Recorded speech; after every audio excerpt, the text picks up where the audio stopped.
a reported security breach during the roadshow in Hubbali in Karnataka involving Prime Minister Narendra Modi. There you see it. A person rushes towards the car that Mr. Modi is in and tries to garland him. He's immediately whisked away, of course, by the local police, the traffic police, who've been deployed at the entire stretch of Prime Minister Narendra Modi's roadshow. So this was a security breach where one person managed to climb the barricades and approach the car that Mr. Modi's been travelling in and tried to garland him. But just in the nick of time, the security was able to step in and get him away from the spot. So we'll in fact revisit those visuals once again. This has been a security breach at the rally in Hubbali. Let's in fact go across to Imran. So Imran, we did see the visuals of one individual stepping over the barricades and approaching the car that Prime Minister Modi was on and tried to garland him. Fortunately, in the nick of time, he was taken away by the security there.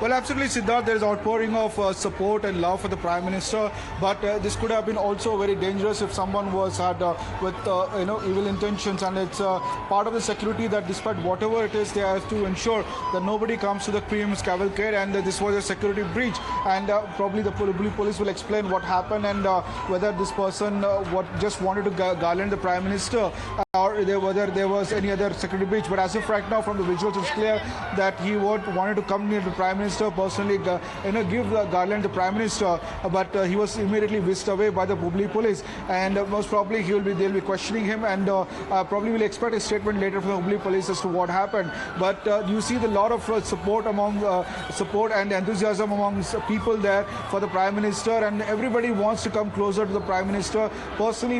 If they can manage to, even some consider even their fate if they're able to touch him, and personally wants to hug him and also give them their gifts, whatever, even to garland him personally. That could be looks like the motivation of the person there. But however, it's a breach of protocol, and we'll probably expect an answer from the Hubbali police about it. But however, in the nick of time, he was taken away by the traffic police there. And very shortly, Prime Minister will be at the stadium now, where the National Youth Festival is starting from today. He'll inaugurate the Youth Festival, and after that, he's likely to address the youths who have come up across the country. And this festival is for 5 days, from 12 to 16, and also remembers as of Swami Vivekananda Day, where iconic figure is for India, who took the his speech in Chicago, was made him world famous as to what his address as brothers of one nation, despite having many states and people are coming from other countries.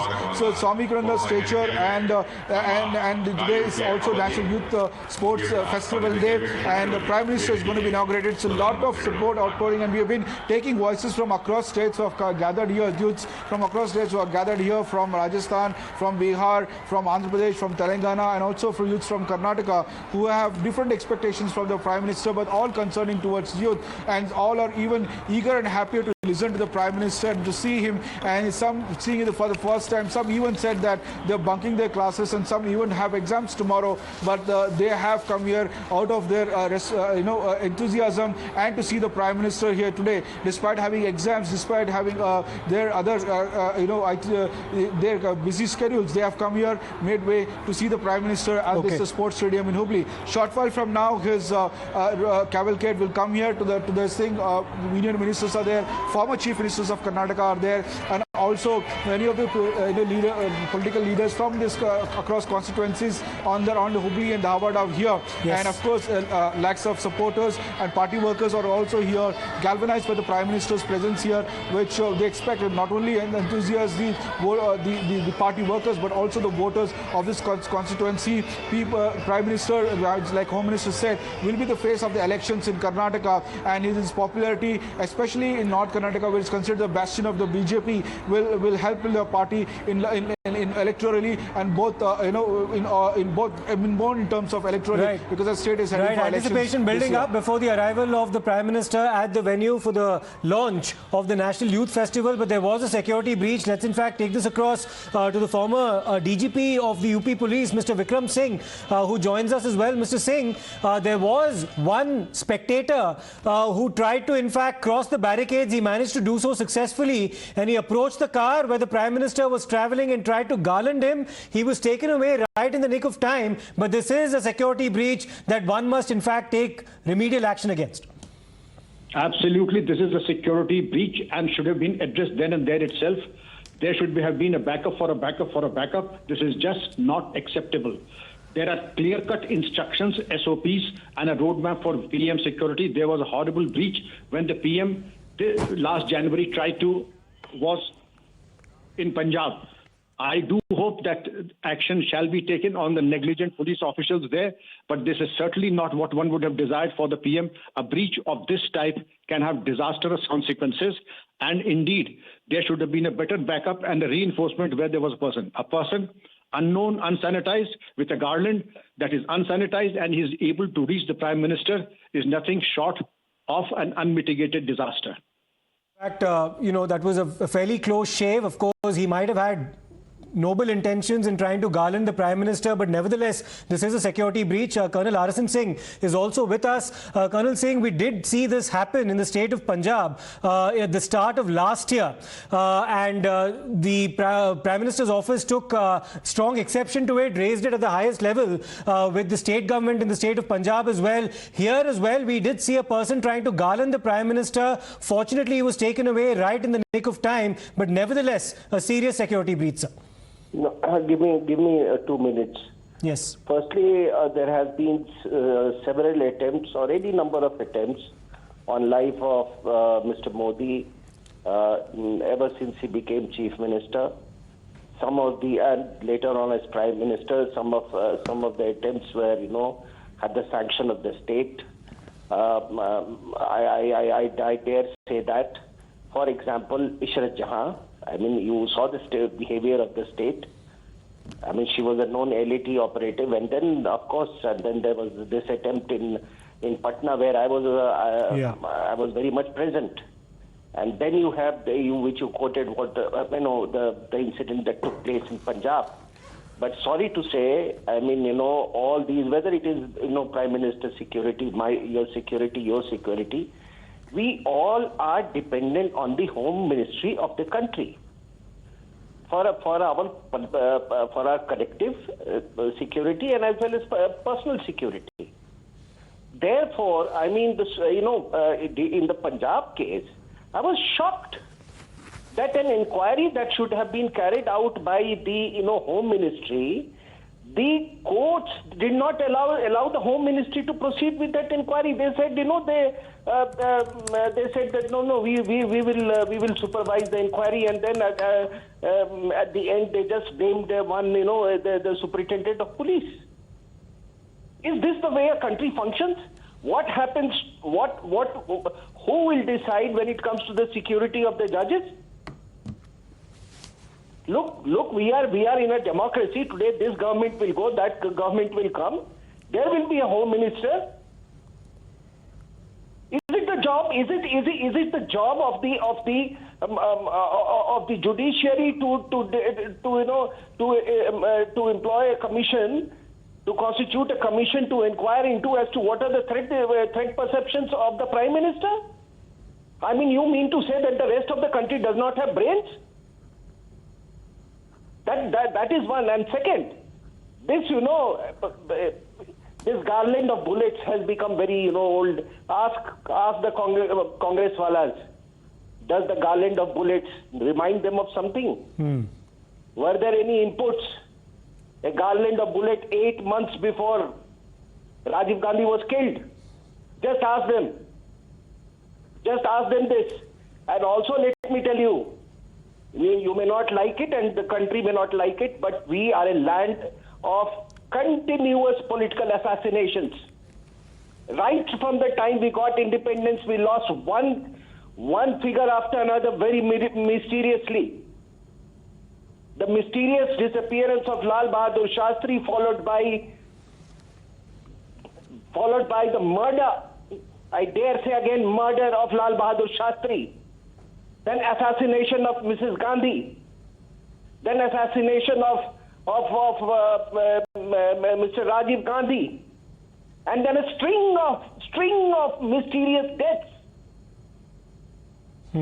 Rajesh Pilot, Madhav Rao Scindia, Jitendra Prasad. So we are a country of don't say ki, it is not in our culture. It is right since 1947. Political assassinations have been very much part of your culture, whether you like it or not. So what kind of a remedial action would you now prescribe, sir, given that this has been a serious security lapse? The remedial action, as my elder brother Bikram Singh has said, that this fellow should be immediately sacked. And whenever the chief minister, the prime minister, of course the protocols are there in the place. But there are areas, there are governments which are not. There are state governments which would like to see the last of the prime minister. Please go ahead, sir. You were saying something. No. What I was telling you, that I had gone to the venue where in Patna just one day before, where the prime minister was to address. He was chief minister of Gujarat then, yes. And there was a lot of enthusiasm that he was coming, and I went up to the dais. Right, there was nobody to stop me. And a few, as Bikram Singh Sahab said, that area should have been sanitized, cordoned off, sanitized, totally. So let's not become a banana republic. There are forces here which are pulling you back to become a banana republic. And I'm sorry to say, the role of judiciary in this has not been very, not been very encouraging. You mean to say that whatever happened in Punjab, it was just a faux pas or a dereliction of duty by a superintendent of police? Anybody who has arrived at this conclusion has been living in a very safe environment, I would say, all his life, his or her life. Colonel Arasan Singh, you're very right about the fact that unfortunately our history has had far too many examples of political assassinations. You took some instances where obviously it's not been conclusively proven, but there was also, of course, the assassination of the former army chief as well, Arun Kumar Vaidya, since he was the army chief during Operation Blue Star and he was allegedly killed by Khalistanis. So one can't afford to take any chances. Hopefully lessons will be learned the next time the Prime Minister makes a public appearance, sir. Absolutely. You rightly pointed out. These are the people who laid down their lives. They were targeted because they wanted to maintain the territorial integrity of the country. And therefore, what needs to be done is that please, let's get away, from this culture of assassinations. Actually, the politics has become so inimical, so vicious. I mean, I would say they're worse than enemies. They may wish each other on on their respective birthdays, but many of them would like to see the last of their opponents. So that is, we have to change the entire culture, let me tell you, you told me that, not have been proven conclusively, etc.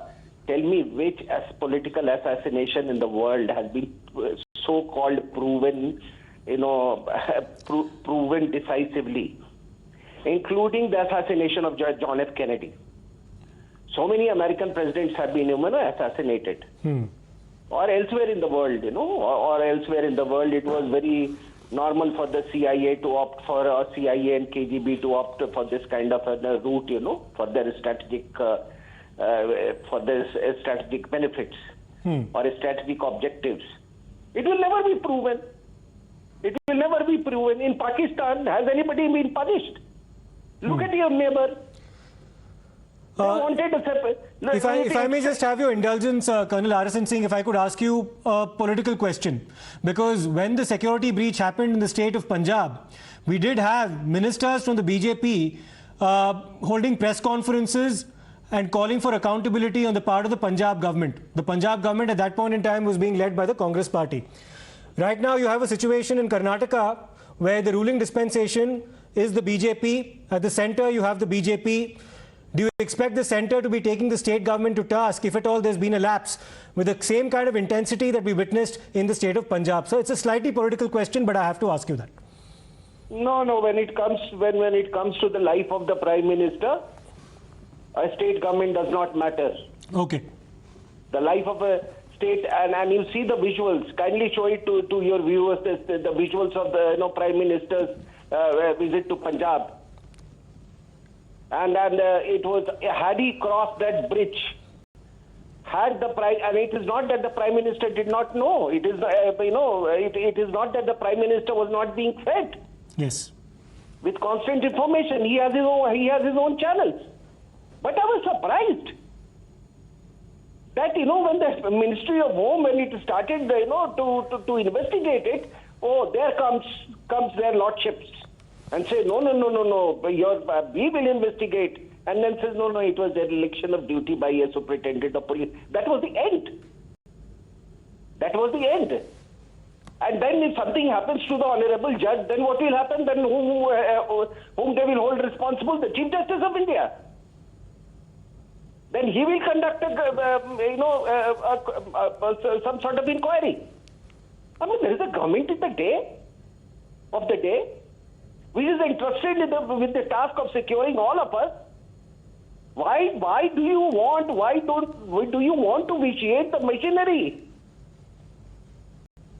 Like it or not, we are in Delhi, and it is whatever government is there.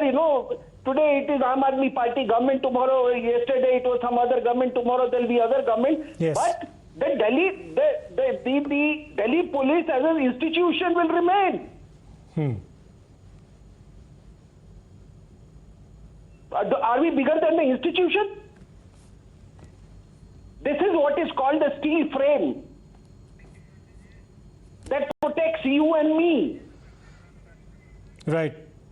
Pertinent point, Colonel Arasan Singh. Thank you so much. You've been patient. You've taken all our questions about that security breach that took place in Hubbali while the Prime Minister was on his way to the venue for the inauguration of the National Youth Festival.